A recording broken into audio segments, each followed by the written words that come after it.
Word of the day is nunya. If you know what nunya means, then you already know. If you don't, let me tell you, nunya is the preface for nunya business. And what's kind of cool is if you're a big fan of nunya business, but the beautiful thing, and the person I'm talking to is somebody who actually owns their own business. Maybe you are self-employed and your spouse is a federal employee, and that's how you came in contact with me. You don't know this about me, but I am pretty strong in helping small businesses prep for things in the future. Having been one myself and remaining one myself also at the present, got pretty good with helping people navigate some of this stuff. So you've heard of a 401k, you've heard of a SEP IRA, you've heard of a Roth IRA, you've heard of all this alphabet soup. How does it apply to you? What can you do for yourself? Well, it depends on a few things. How many employees do you have? Are there some key employees, some very special employees, some people you wish were not employees? No, I'm kidding. But again, you have all of those things. And so you want to be able to look at all the stuff. 401ks depends on how many employees you have. If it's just you, you can have this cool thing called a solo K, which is exactly what it sounds like. It's a 401k for a solo, not Han Solo, but you being solo, no one else, or you and a spouse if it's two people. So remember, I don't just help the solo employee of the Fed or the Postal Service or anyone. That is, I can help anyone. It doesn't matter. But if you are a employee of yourself, meaning you're self-employed and you're a 1099 contractor and you pay yourself a salary or you don't, it may be worth having a conversation to see what you may be missing that is easy to do. We always want to start with the easy stuff that makes the most sense. Sometimes there's ways to offer something that costs you nothing.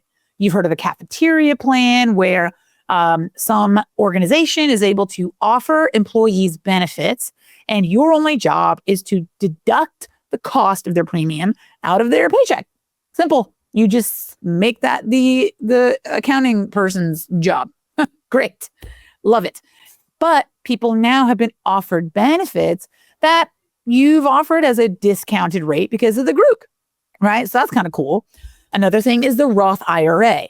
There is the ability still, many people do this, a deduction out of the paycheck to contribute into a Roth, right? Now there's maxes for contributions to an IRA, but again, something's better than nothing. And if you're administering it, hey, they call that golden handcuffs, where your employees love you and wouldn't leave you because of the golden things you've offered them. So the golden happy handcuffs, they're married to you in the best way. And other things we can consider are actual 401ks for your group, for your business, for your employees. Again, that's where you do the census and who's who and how old and who's key employees and things like that allow them to do tax deferral, and you can do a match and things like that. So these are things you can actually do in your employment, right? And there's a lot of opportunity. Now, if you're a federal employee and you're listening to this and you're thinking, high block, low block, this doesn't apply to me. No, open up your ears, because you don't know what you're going to do after retirement. One of the biggest, I would say a very high percentage of the people I speak with post-retirement incorporate somehow to do maybe what their hobby is as a business.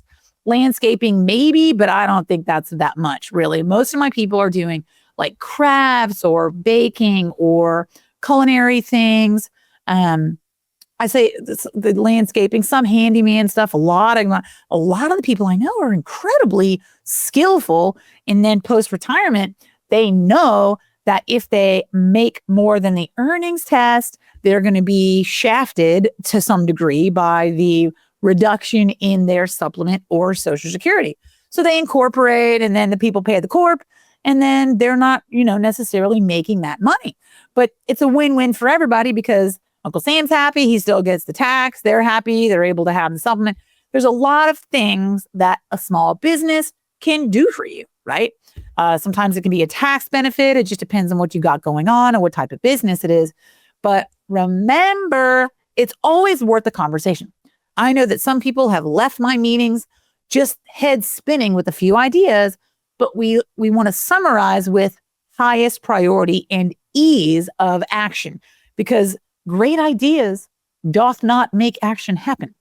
You've got to say, okay, of all these nice things that sound great, what am I actually going to do? Jordan Peterson talks about like straightening up your room or something like that, right? Like he's a well-known psych guy. And so written books and all the things. But he talks about, hey, we want to start with goals that can be attainable, that you can check off and look back and see how great you did. Same thing in this world, right? If I say to you, hey, why don't you reduce Part B life insurance to save money?